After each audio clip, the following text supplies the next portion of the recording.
붓다가 이 땅에 다시 온다면 어떻게 반응을 할까? 첫째는 재림 예수가 20명이 넘는다고 그러셨죠, 한국에? 예. 현재 예, 현재 한국의 그 종교 조사하면 재림 예수가 20명이 넘습니다. 제 생각으로 깨달은 사람은 수천 명 단위가 넘어갈 거예요. 근데 지금 한국 감당을 못 하지 않습니까? 재림 예수 20명이 붙고 깨달은 사람 1000명이 붙어도 감당을 못 하는데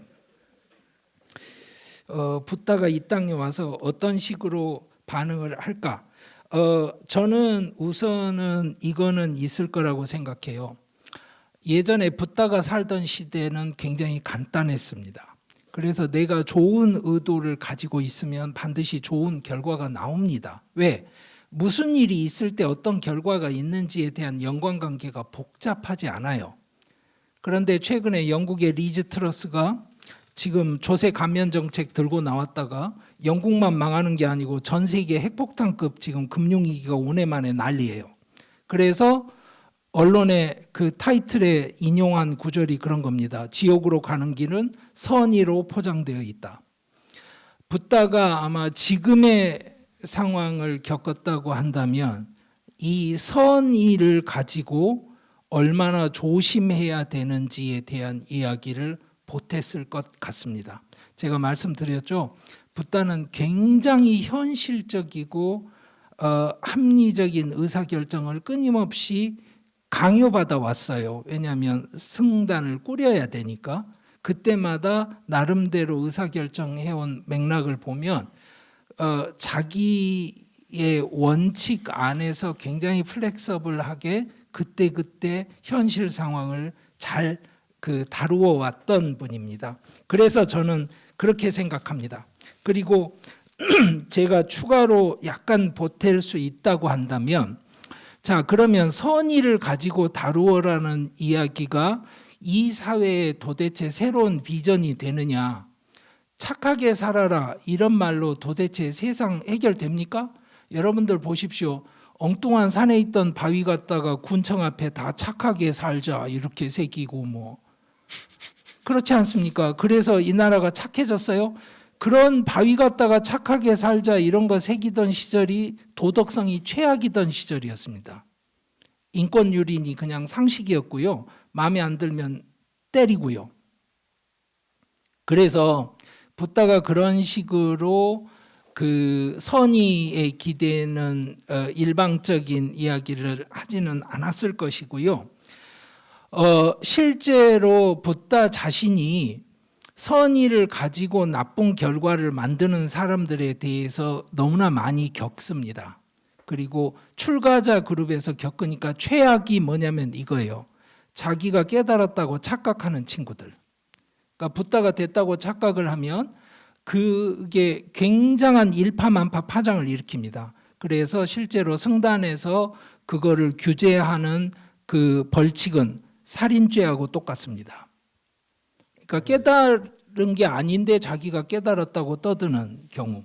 자, 이게 무슨 이야기냐면 결국에 선이라는 게 동반되어야 할 것은 메타인지가 동반이 되어야 한다는 것입니다. 그래서 현대사회에서 우리가 의사결정을 할 때마다 꼭 동반되어야 할 것이 메타인지입니다. 그리고 최근에 심리학자들이 굉장히 중요한 발견을 많이 해요. 무슨 이야기냐면 IQ 자체의 차이가 아니라 내가 뭘 어디까지 할 수 있는지를 정확하게 더 잘 아는 친구들이 제일 잘하는 친구들이라는 게 발견이 됩니다. 실험 데이터로도 확인이 돼요. 메타인지. 그 메타인지에 대한 중요성이 요즘 각인이 되니까 한국 사회에서 사티 수행에 대한 그 일반인들의 반응이 뜨거운 겁니다.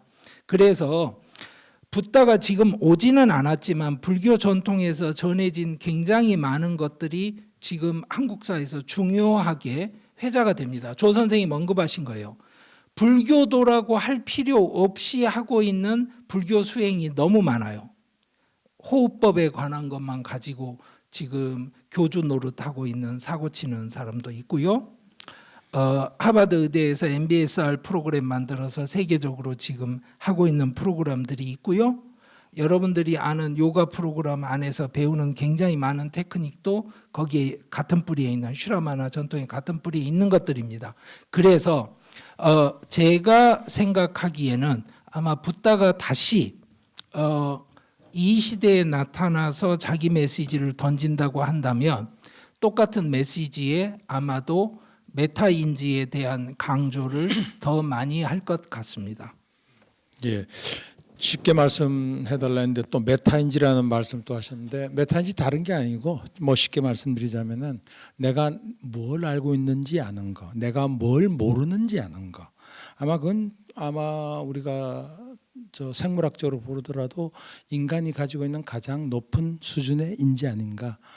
사실 소크라테스가 강조했던 것도 그건 메타인지라고 저는 생각합니다. 그래서 그 메타인지라고 내가 뭘 모르는지 안다는 게 대표적인 것이 사실 원효가 이야기한 화쟁의 핵심입니다. 나는 내가 뭘 모르는지 알고 있다. 내가 아는 게 어떤 맥락인지 알고 있다라고 하는 그건 또 메타인지이고요. 역시 이제 아까 제가 말씀드린 대로 부처님은 출발에서부터 탈종교라는 얘기가 이제 반형식주의라는 말씀으로 하신 것 같습니다. 하셨고 좀 제가 강승 쌤의 여러 가지 많이 배우고 제가 또 새롭게 많이 생각하게 된 계기가 있는데 저 자신이 생각할 때 아까도 얼핏 말씀하셨는데 저는 조금 더 강조하고 싶은 것은 전 불교가 가지고 있는 가장 중요한 가치 오늘날에 다시 더 강조되고 재현돼야 될 가치는 실용주의라고 생각합니다. 실용주의는 이제 프라그마티즘이라는 말을 그냥 번역한 건데요.